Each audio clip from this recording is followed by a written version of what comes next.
Do you know the answer to this question? Who is the biggest loser in One Piece? Too often we celebrate the winners, you know, the Luffys, the Zoros, and sometimes even the Sanjis. But I think it's time to shame the losers. And to be clear, we are not talking about your average everyday loser in this video. What I'm looking for is the character in One Piece who had the greatest amount of potential and then squandered every last drop of it. The people who should, by all rights, be amazing but are in fact not that. So I have flipped through all the pages, I have crunched all of the delicious numbers, and I've come up with the best answer that pseudoscience can offer. I have discovered who the undisputed 4 greatest losers in One Piece are, who from here on out shall be known as the 4 Emperors, and one of those Emperors is going to be very, very controversial. But beyond that, what we're really here to do is discover the one and only true King of Elves. And look, this has not been easy. The journey to get to this presentation has involved a shocking degree of fictional pirate analysis, which is always a bit of a fun thing to say because it contains the word anal. For example though, what I discovered is that if we go by sheer amount of losses, then Luffy is by far one of the biggest losers in One Piece. All up, I counted a total of 13 Monkey D failures, mostly against major antagonists like Crocodile, who beat him twice, and also Kaido, who slapped the monkey 3 times. There is no one in this series who has more losses than Luffy. Actually, that's a lie. There may be 1, 2, or even 3. But what we need to consider is also Luffy's exceptional win record. Over the course of One Piece, Luffy has accrued 44 victories in the act of punch fighting, some of them straightforward like the 2 times he beat Bellamy, and some of them less straightforward like the time that Bellamy beat Luffy, but Blackbeard said that Luffy had won anyway. Also mixed in with everything is 1 technical knockout against Garp at Marineford, which we are counting as a victory, because your opponent throwing a match does not mean that you don't win it. What I'm trying to say here is that I have been very generous with what I consider to be a win. And yet there are still 4 characters who fall far below that standard. But first, this video is sponsored by Established Titles, a project based on a Scottish custom whereby landowners are referred to as lords, lairds, and ladies in English. In fact, even my dog has recently become Lord Don Quixote Dog Flamingo, and is on his way to Scotland but has encountered a slight storm and is sinking rather rapidly. Title packs give you at least 1 square foot of dedicated land with a unique plot number on a private estate in Eddleston, Scotland. And with them, you can officially include the title of Lord or Lady on all sorts of things like credit cards. It's amazing. They make a great last minute gift, and Established Titles plants a tree with every order, working with global charities in order to support restoration efforts. Plus, I've been told that everyone who uses my link will get plots next to each other, so we could even build our own kind of Scottish land-based Grand Line empire. Go to establishedtitles.com to shop their Black Friday sale and get an additional 10% off using code GRANDLINE to support the channel as well as my dog's ego. Speaking of, Dog Flamingo was saved from the storm, but very unfortunately by a group of Marines who have mistaken him for a certain warlord. So do that thing, but for now it's back to you.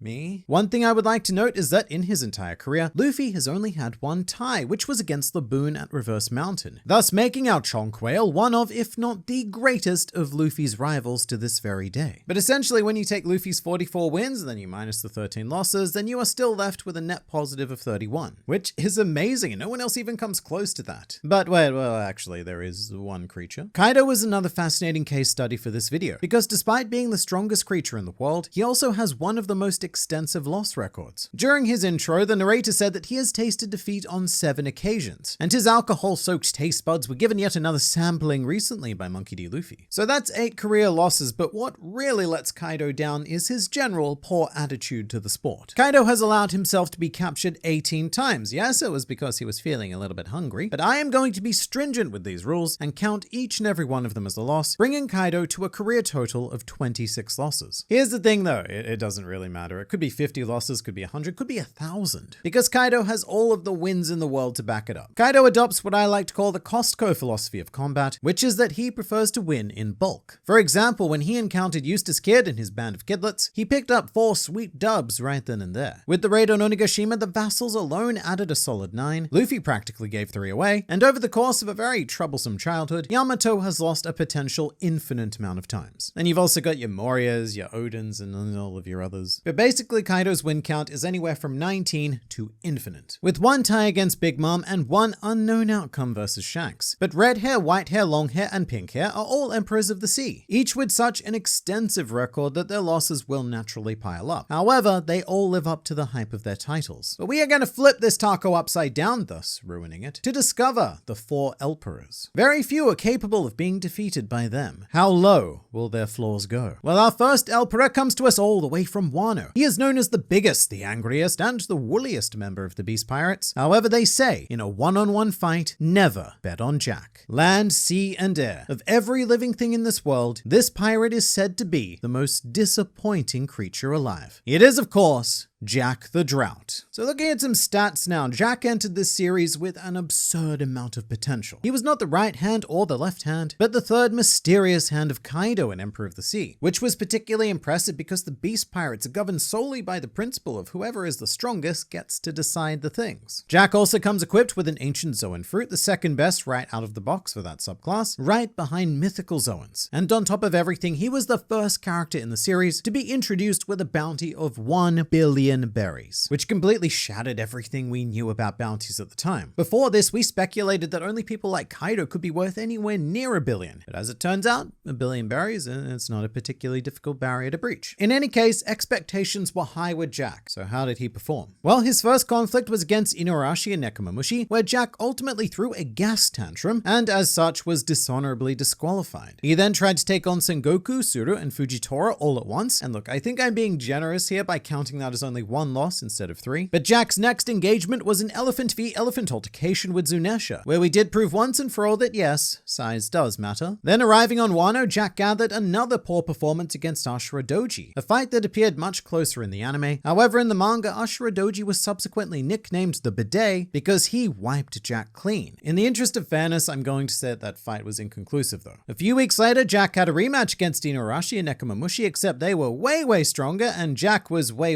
not that. And I found this particularly funny because after Jack was beaten, Kaido's concerned mother side came out when he said, "Oh, don't worry, my sweet Jackie. Those mean boys were just far too strong. Mummy will take care of them for you." And to be fair, Mummy did. Mummy, really did. After which, Jack fought Inuarashi alone, primarily on Sulonged, and lost one final time, for a career total of no wins, no ties, 5 losses, and 1 inconclusive match. That's, well, that's pretty bad. I'd say we now know why they call him Jack the Drought, although Jack the Flood would also be appropriate due to the unstoppable tsunami of L's he conjures. I think that Jack sets an impossibly low standard. However, there are 3 very serious challenges. The second of the 4 Emperors was introduced into the series accidentally creaming his pants, by which I mean his pants ate a little girl's ice cream, and in a series of events that I'm going to describe as somehow, he has risen to the rank of Vice Admiral. However, as the White Wolf of the Marines, he'll huff, he'll puff, and he'll blow your expectations right down to a much more realistic level. It is, of course, Smoker. In terms of potential, Smoker may not have had as much as Jack, but he is still a Logia user. Easily the best out of the box level for a class, and completely overpowered in the first half of the Grand Line. Meanwhile, in the second half of the Grand Line, Smoker became a Vice Admiral, mastering 2 of the 3 Haki brands, and setting himself up to be some sort of fearsome fight man. Will his record reflect this? Oh my no. Examining Smoker's victories essentially boils down to beating Luffy in Logtown, as well as, quote, unnamed pirate worth 50 million berries. So that's 2, and to be fair, that's 2 more than Jack. However, he did beat Luffy at Logtown, but proceeded to get spanked by Daddy Dragon. Ace was so powerful that one whoosh of a big ol' fire forced Smoker to retreat. Boa Hancock destroyed Smoker's weapon and metaphorically his manhood during Marineford, and that's all just pre-time skip, which I would consider to be Smoker's peak era of performance. Post-time skip, he straight up lost to Trafalgar Law, and shortly after repeated this pattern against Caesar. In fact, by this time, Smoker's inevitable performance was so universally accepted that he and Law actually made it part of their plan for Smoker to lose against Virgo. And finally, Smoker got very unlucky by encountering and being slaughtered by Doflamingo. 7 total losses, and 4 of them occurring during a single arc. In fact, Smoker currently holds the record for most losses during any single arc. It got to the point where Punk Hazard was a bit like that episode of The Simpsons with Mr. Burns and Grandpa, except it was us as the readers who were saying, "Oh, Smoker, can't you go 5 seconds without humiliating yourself?" But Smoker's career total is 2 wins, 7 losses, and no ties, which gives him a net negative of 5. Not the best,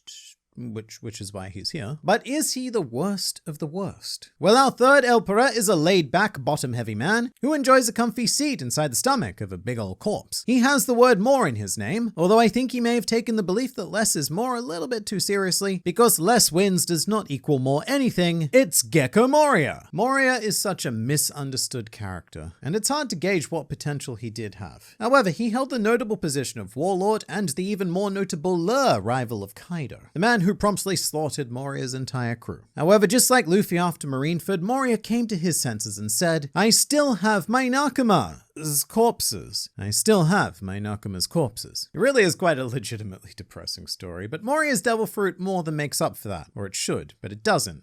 That's why we're talking about it. He has an ability that can kill literally anyone in a single shot by taking their shadows and just letting the sunlight do its thing. However, he chose to live in the one place where this power would be least effective due to all of the perpetual darkness and gloom. It's also crazy in retrospect that Moria did not know any Haki whatsoever. It really lowers my expectations of him, which actually for the purpose of this is good news for Moria. Because looking at his record, Moria has one very impactful loss against Kaido, one against Nightmare Luffy, another at the hands of regular Luffy, then Jinbei got in on the fun as well at Marineford, and Moria's final defeat to date was against Doflamingo and roughly a billion Pacifista. I mean, having all of the Pacifista there was incredibly unfair, but the result likely would have been the same anyway if it was just Doflamingo alone. Which leaves Moria with a career total of 0 wins and 5 losses. No ties, no inconclusives, just straight losses, undiluted by even the slightest hint of victory. In his defense, Moria may have a technical win against Oars Jr., but I would argue that 99% of the work was done by Kuma's shock and Doflamingo's dismemberment.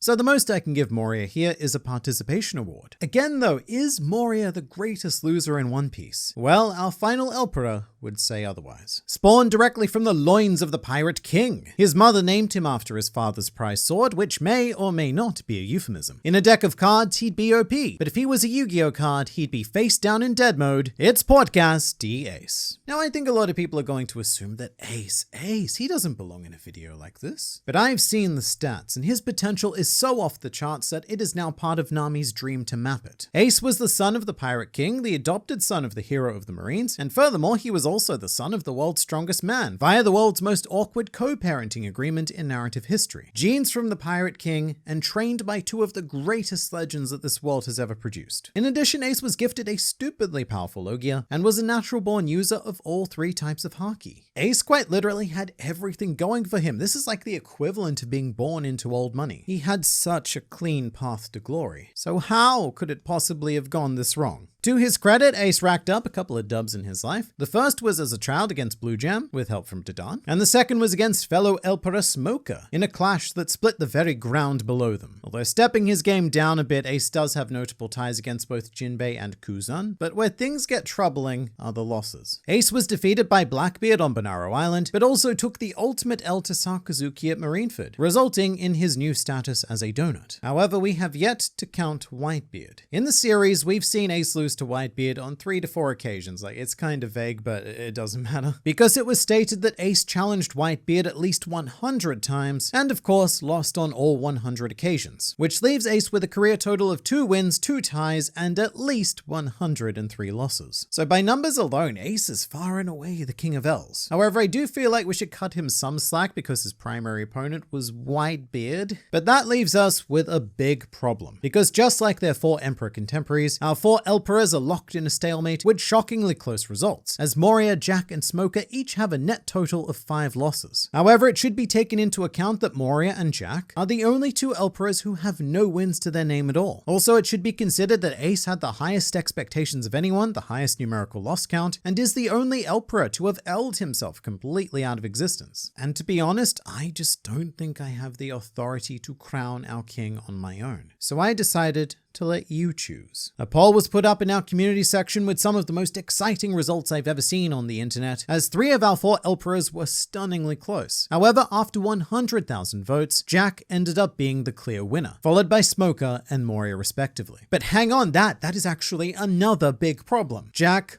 won the poll. Smoker and Moria defeated someone. The true king of L's would never actually win. So it is with a heavy heart and a hollow chest that I must crown Ace as our king of L's. Is what I would like to say, but there is yet another problem. And it pains me to do this, it really does. But none of these characters are the true king. Because technically speaking, Zoro has lost an unfathomable 2001 times against Kuina. And despite the fact that he does have 20 wins throughout One Piece, it would need to be more like 2021 wins to save him from his fate. And in light of these frankly overpowering numbers, I have no choice but to crown Zoro as the undisputed true king of L's in One Piece. And now here's another video to watch while you clean your room, and I look forward to seeing you there.